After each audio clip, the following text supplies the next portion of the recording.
Boss അവളെ മിനിറ്റിൽ 360 വാക്കുകൾ ടൈപ്പ് ചെയ്യാൻ കഴിയുമെന്ന് കണ്ടെത്തി. അതിനാൽ ബോസ് അവളെ ഒരു ടൈപ്പിംഗ് സ്പീഡ് മത്സരത്തിനായി സൈൻ അപ്പ് ചെയ്തു.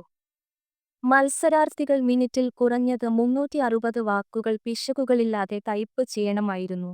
മത്സരം ആരംഭിച്ചപ്പോൾ എല്ലാ പങ്കാളികളും 10 വിരലുകൾ ഉപയോഗിച്ച് വേഗത്തിൽ കീബോർഡുകൾ ടാപ്പു ചെയ്തു. പെൺകുട്ടി വെറും 2 വിരലുകൾ ഉപയോഗിച്ച് ടാപ്പ് ചെയ്തു. വേഗതയുമായി പൊരുത്തപ്പെടാൻ സമയപരിധിയുടെ പകുതി വരെ അവൾ എടുത്തു. പക്ഷേ ഒടുവിൽ 358 വാക്കുകൾ സ്കോർ ചെയ്തതോടെ അവൾ പുറത്തായി. ബോസ് അവളെ കൈവിട്ടില്ല. 10 വിരലുകൾ ഉപയോഗിച്ചും ടൈപ്പ് ചെയ്യാൻ അയാൾ അവളെ പരിശീലിപ്പിക്കാൻ തുടങ്ങി. കീബോർഡിന്റെ നിറവുമായി പൊരുത്തപ്പെടുന്ന നെയിൽ പോളിഷ് കൊണ്ട് അവളുടെ വിരലുകൾ പെയിന്റ് ചെയ്തു. അവളുടെ വിരലുകളുടെ വൈദഗ്ധ്യം മെച്ചപ്പെടുത്താൻ ബോസ് ഒരു പിയാനിസ്റ്റിനെ പോലും നിയമിച്ചു. ദിവസം തോറും അവൾ 10 വിരലുകളുടെ ടൈപ്പിംഗ് പരിശീലിക്കുകയും പ്രാവീണ്യം നേടുകയും ചെയ്തു. രണ്ടാമത്തെ മത്സരം ആരംഭിച്ചു. ഇത്തവണ പെൺകുട്ടി ആത്മവിശ്വാസത്താൽ നിറഞ്ഞു. മിനിറ്റിൽ 490 വാക്കുകൾ വേഗതയിൽ അവൾ ഒടുവിൽ CET ചാമ്പ്യൻഷിപ്പ് നേടി.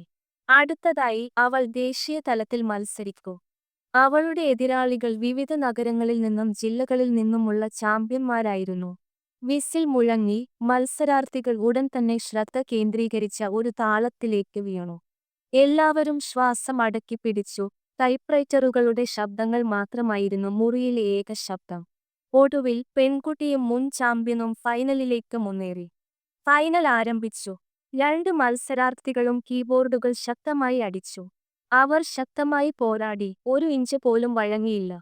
സമയം കഴിഞ്ഞപ്പോൾ ഇരുവരും മിനിറ്റിൽ 498 വാക്കുകൾ പിശകുകളില്ലാതെ ടൈപ്പ് ചെയ്തു. ജഡ്ജിമാർ ഒരു ടൈബ്രേക്കർ റൗണ്ട് നടത്താൻ തീരുമാനിച്ചു. പക്ഷേ പെൺകുട്ടി ഉപേക്ഷിക്കുന്നതിനെക്കുറിച്ച് ചിന്തിക്കാൻ തുടങ്ങി.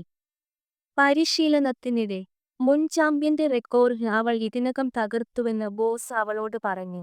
ഇത് കേട്ടപ്പോൾ അവളുടെ ആത്മവിശ്വാസം തിരിച്ചുവന്നു. ടൈബ്രേക്കർ ആരംഭിച്ചു. പെൺകുട്ടി ഭ്രാന്തമായ തീവ്രതയോടെ കീബോർഡിൽ അടിച്ചു. ബോസ് വളരെ പരിഭ്രാന്തിയിലായിരുന്നു കാണാൻ പോലും. അവൻ നേരത്തെ അവളോട് കള്ളം പറഞ്ഞു. താമസിയാതെ 1 മിനിറ്റ് കഴിഞ്ഞു. അകത്തുനിന്ന് ആർപ്പുവിളികൾ ഉയർന്നു. ബോസ് വീണ്ടും അരങ്ങിലേക്ക് വന്നു. പെൺകുട്ടി വേദിയിലേക്ക് കയറി. കഥയുടെ ഗുണപാഠം: യഥാർത്ഥ വിജയം കുറുക്കുവഴികളിൽ നിന്നല്ല വരുന്നത്. അത് അച്ചടക്കം, വിശ്വാസം, നിരന്തരമായ പരിശീലനം എന്നിവയിൽ നിന്നാണ്. ആരെങ്കിലും നിങ്ങളിലും നിങ്ങൾ നിങ്ങളിലും വിശ്വസിക്കുമ്പോൾ പരിധികൾ ഇല്ലാതാകും. നിങ്ങളുടെ ചിന്തകൾ താഴെ കമന്റ് ചെയ്യുക. കൂടുതൽ വീഡിയോകൾക്കായി ലൈക്ക് ചെയ്യുക, സബ്സ്ക്രൈബ് ചെയ്യുക.